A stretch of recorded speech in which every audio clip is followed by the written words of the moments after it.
ค่ะมื้อนี้ซอยกันตัดหญ้าค่ะพี่น้องเอ้ยไปเบิ่งกันเนี่ยค่ะมันหกหักแถวนี้มีแต่ป่าหญ้าได้เลยถ้ากันตัดไปตัดมากะสิร้อนแน่แล้วล่ะนะคะหกหักเนี่ยหกแบบนี้เลยนะคะหกจังสี่เลยอันนี้ตัวเลยซอยตัด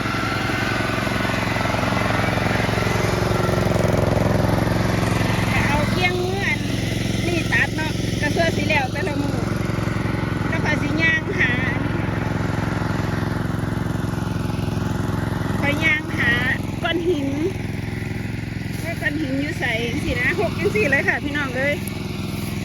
ว่ามันมีท่อนไม้หรือก้อนหินอยู่ใส่แนงสินะค่อยก็เลยเพื่อให้เราได้ตัดง่ายขึ้นสินะค่อยย่างหางสิแหละมองใดมีก้อนหินมีไม้ทันได้ค่อยเอาออกได้ค่อยก็เอาออกสิถ้าอันใดเอาออกไม่ได้ค่อยก็ถ้าไม่เสียบไว้สินะเขาให้เรารู้ว่ามันตรงนี้มันมีท่อนไม้หรือว่าก้อนหินนะจ๊ะมันมีเป็นทางข่อยตัวนี้สันเดย์หกยังสี่เลยมองนี้เราว่าสิปลูกมันฝรั่งปลูกผักปลูกสารพัดผักคือแถวนี้แหละฝั่งนี้แหละค่ะปลูกยาวลงมามันก็จะสวยงามด้วย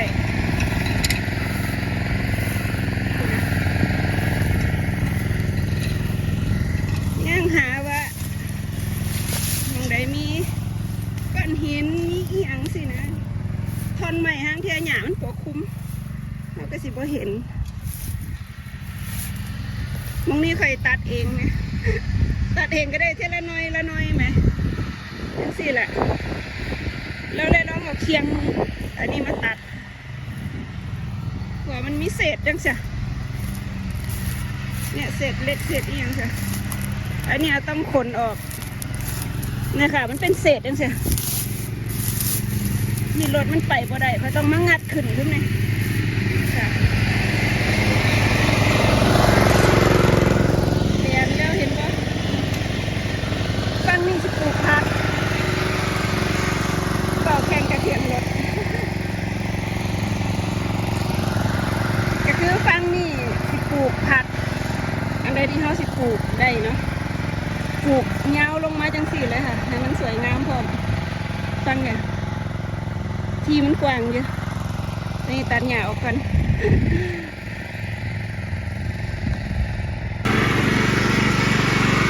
ใส่เคียงแบบนี้ก็เดียวกันแล้วมันดูต้องมันมีท่อนไม้กว้างเยอะไอ้18แล้วแล้วว่าน้ำมันสิเปิดก็เลยตัดออกมาทั้งต้นกันแค่นี้เขาแรงนะคะฟังทั้งนี้เพื่อนบ้านจ้ะเพื่อนบ่อยู่เพื่อนมาเป็นบางอาทิตย์